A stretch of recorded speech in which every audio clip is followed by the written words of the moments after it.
Good afternoon, everyone. Phil Simons here with Columbia Grain and your weekly grain market recap.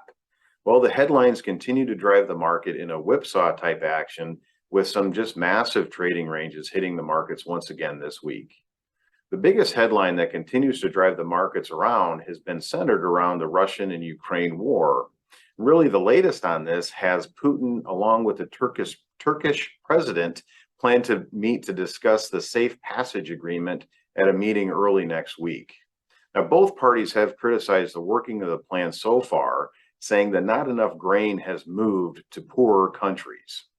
So, reading between the lines in this, really does feel like Putin is mostly upset that some of the sanctions on bankings have not been eased as of yet. Really, other news that continues to drive the market is centered around the fact that we have not seen a weekly USDA export sales report since they tried to implement a new reporting system a few weeks ago. As of now, the earliest that we could see the next weekly export sales report would be Thursday next week, which would be September 15th. Now we'll see how this unfolds, but I really wouldn't hold my breath that they actually have the reporting system up and running by then, but stranger things have happened. Now we've really been in this blackout mode in terms of export sales reports since September 18th, which really covered the week ending September 11th.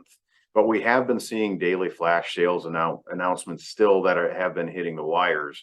And if we take a look at what's actually hit the wire since August 25th, there's been just over 1 million metric tons of U.S. beans sold. The latest report was one this morning of a flash of 104,000 metric tons of U.S. soybeans sold to Taiwan for 22-23 crop year. So at least we do have that kind of information that continues to hit the wires. Again, next week, we're going to have a lot of data to digest once again. On Monday, and specifically, we're going to have the latest monthly USDA supply and demand report that'll come out, and that'll be out at 11 a.m. Central Time on Monday. And really, the pre-report estimates have corn yielding coming in at 172.5 bushel to the acre, which, if realized, would be down 2.9 bushel to the acre from last month's report, and really more importantly, down 4.5 bushel to the acre in comparison to last year's corn yields. So really stay tuned to see what the numbers are on Monday and how the trade will digest these and what additional risk premium we need to build into the corn and soybean market, if any. But really, the headlines and the data that we are waiting to digest for early next week is definitely creating these whipsaw type reactions to the marketplace that we've been seeing. Now, getting your marketing plan built around your cost of production will help reduce some of the emotion that we all experience when we try to determine when we should be pulling the trigger. So be sure to get a hold of your local Columbia Grain merchandiser to get your orders out there and working. Again, this week has been just a fantastic reminder of these types of ranges that we've been seeing. If we just do a quick recap, Dees corn, overall on the future side anyway, Dees corn had a 29-cent trading range, and we were actually able to hold on to 20 cents of that range.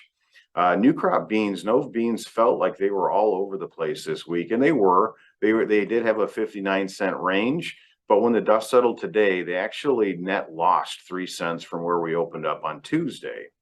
When we look at Chicago wheat, another massive range of 72 cents on the week, was actually able to hold on to 55 cents of that range. If we look at Kansas Dees wheat, again, 63 cents on the overall range for the week, and we were actually able to hold on to 51 cents of this range. When we turn the page and look at Minneapolis, Minneapolis Dees had a 54-cent range on the week, but was able to hold on to 36 cents on the week. So again, we can definitely see that the knee-jerk reactions and this whipsaw back and forth that we have been experiencing is definitely continues to be here. So really do get your orders out there and working, because you never know what can happen in any given day.